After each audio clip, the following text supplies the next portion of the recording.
Cedar Haven is worth fighting for. It's it what? literally gave my mother 4 years of quality life. She died in '92.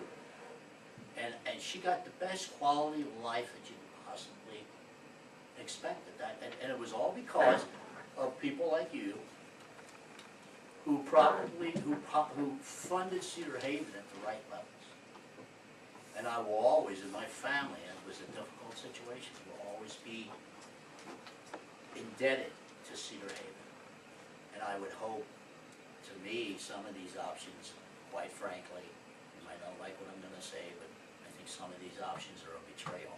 And I hope you do not go that way.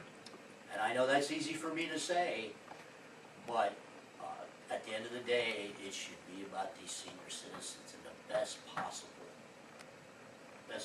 care you can give them. And I would hope, again, one other plea, and I said it before, I hope that none of you are wed to a political ideology which will drive you in one direction. And those are my comments. No, I only was going to ask your name. Jake Long. She's actually a big woman. She was heavy. She was big bone. She actually came here, and probably within a year, she had lost her fat weight. She ate more, but she ate regularly. She ate regular times, and there were meals prepared by dietitians. This was a good life. She formed a cadre of friends. She enjoyed all the activities. I mean, I can't say enough about Cedar Haven. I really can't. That's why I'm here. Yes, yeah. Thank you. And I hope that opportunity is there for other families who are in a very, very difficult situation. And it was difficult. She accused us, and many seniors do, she accused her family of betraying her. She wasn't here long, and she accepted this. She even told me, we used to take her home for the holiday. And I remember saying to her, Mom, do you want to go home for a little bit? Just, go back to the house. She said no. She said, this is my home now. And she accepted it. Well, we do. And I hope that continues indefinitely into the future. I know these are difficult times. Some of these options, I really have problems with. It seems not exactly shocking. It seems as though you're looking at several different options, one of which would include the sale of Cedar Haven. How would you describe this process that you're going to be going on? Simply as fact-finding, and what pushed you to this point? Well, I think your term fact-finding is very accurate. I think that's the process that we're involved in now. And what pushed us to the point, I think, is the well-known fact of the county's responsibility to fund all the shortfalls after the funding stream is exhausted. So we definitely have, I think we have a responsibility to the property owners of the county and to ourselves as a board to at least gather information so that we can make a decision. Sale was obviously one of the options listed by both presentations, and in fact, the second presentation, it was actively pushed as the most viable of all options.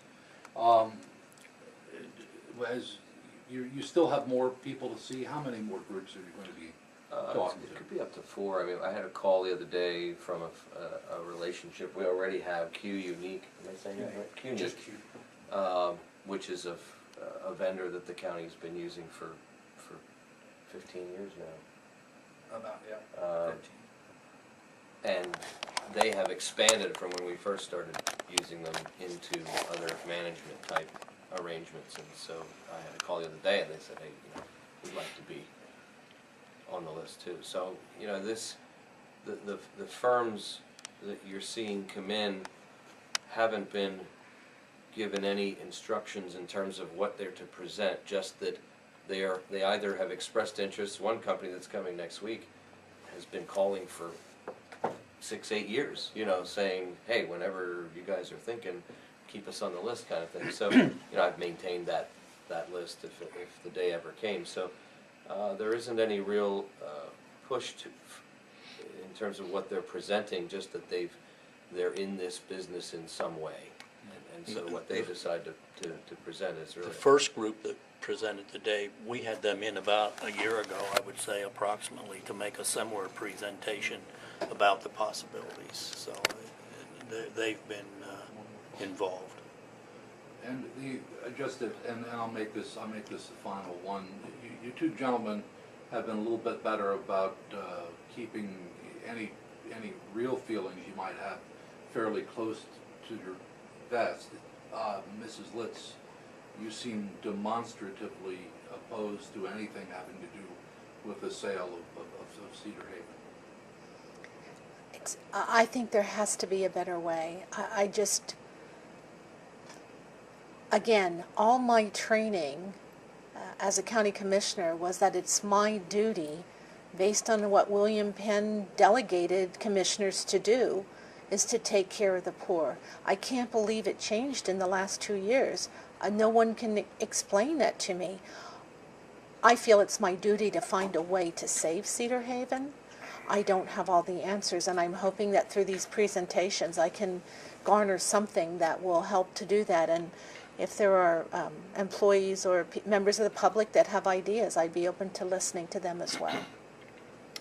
I think this is an open-minded approach and also public approach. So this is a very controversial, sensitive issue based on the beautiful work that's being done down there and the legacy that Cedar Haven has. But we actually talked about, would this fall under the sunshine, you know, because of real estate issues and so on. Yeah, we could have had these meetings. And we chose to, you know, to go Right. to have it public, so there would be that, you know, kind of cloud over the discussion. So I think that's another thing that we're attempting to investigate this as thoroughly as possible, but the numbers are very, you know, threatening to the 135,000 residents of the county. It's just, they're going in a way that we don't see improving.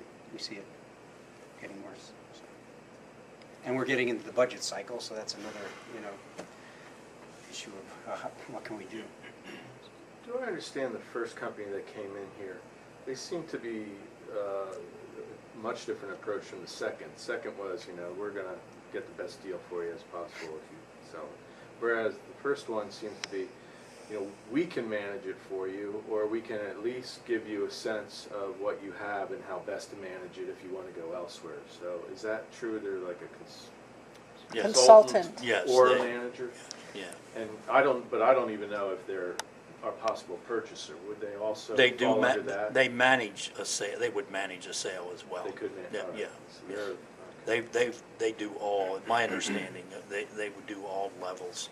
And I think you'll see that in the other presentations. Some are going to have strengths in other areas that they're going to be, you know, pushing their strengths. Did you get the impression that they would be a company that could buy it as well? Is that, you know, They, I don't know that they would outright purchase it, but they would But they manage a manage sale, it, right. Okay. If I mentioned that even the possibility of a sale that is being, one of the options being considered, at least somewhere in the community is going to touch off some sort of a panic among somebody. Are you folks prepared to deal with that? That's Jamie's area. No, that's a... No, I think we're realistic about that. And historically, it depends on how the process goes. In some counties, they had extreme difficulties during the process. I spoke to one of the board county commissioners from Franklin County that just sold those.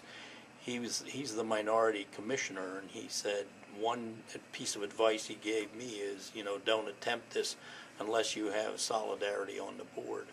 And the other thing is, he was very comfortable as a minority commissioner making this transition, and they are very pleased with the way it went. And we haven't heard a lot of fuss about Franklin County in this process like we have some of the others.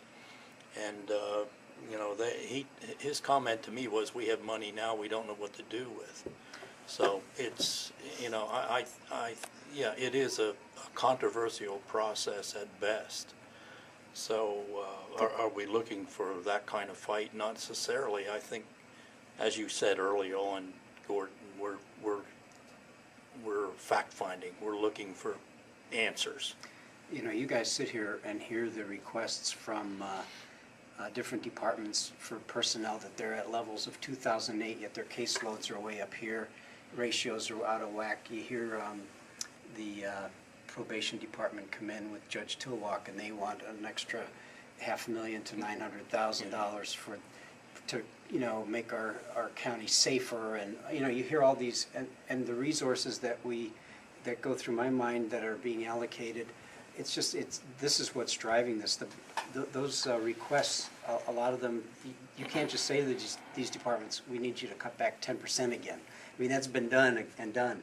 And the demands for their services are going up and up. So that's part of it. But, to answer your question about the controversy of this, most people that are tuned in at all understand the healthcare debacle that, is around us. The Good Samaritan Hospital, a powerhouse, standalone community hospital for 100 and whatever years, is on the verge of some kind of, doing something with another entity. So that would say, they can't even survive in this world alone, and or as they are. They need more scale in order to do it. And you heard the reimbursement issues that are a disadvantage for us because of 2006 levels that we're locked into, or so it's those kind of things that I think it's a communication issue with the public, education, somewhat similar to the reassessment. The reassessment, I was going to say, we handled that in that same way. But that's getting the word out and letting people know. If they hear that you're losing $15,000 a day, and you cannot sustain that, and that's where we are. That's as basic as it gets. That 11 million they talked about in the pension, that was always a moving number, kind of what you owe the pension. Can you refresh me what was? It's considerably how much more would than It's that. in the 27. Yeah, close to 30. Yeah. 11 million is the Cedar Haven portion of that bigger number as of the end of 2012. So that's a no number. Cut into it pretty good. Oh, Oh, Yeah, it's a third, I think, or Third. not a third, 3/5 maybe. yeah. No, wait a minute. 2/5 maybe, yeah. Yeah. and see, we budget for $500,000 or whatever, and that's just a very Those small, drops in the bucket that we small talk gesture. about But- become, yeah. and they're frustrating because we already took the step to save 500,000 at Cedar Haven, and we had that blown out from under us. So it's a difficult process. So you have to look at more risque, I guess, Right. possibilities. I alluded to before I forget it, I alluded to the refunding that we tried to do in the spring, but got derailed because of Remember that? the Yeah, because reduction of our in the credit rating was lowered. And that was about 300 or 400,000, somewhere in that neighborhood that we didn't get to do, and the market has since gone away. Well, you've got two sides of this. The bigger taxpayer issue will, listen to your point, but then there's the employees and that side of it. The options that were talked about today, that first group, they seem to all say, employees will transition over. I didn't get, the second group that came in and said, that's negotiable. And I'm wondering, there's a long way to go here, but what's your thinking on that? It sounds like you have some control over the employees and where they would end up. Well, I think we have an obligation to there are employees. I mean, I think the situation with the dietary was misconstrued or misunderstood. It wasn't a measure or a step to punish employees. It was a step towards efficiency, and those folks all had the opportunity, or at least I think they did, to go with the other contractor. And historically, we made very good attempts to place those folks in other positions. So I think that same strength will continue, that we'll want to do the best for the employees that we can as well, no matter what decision we make.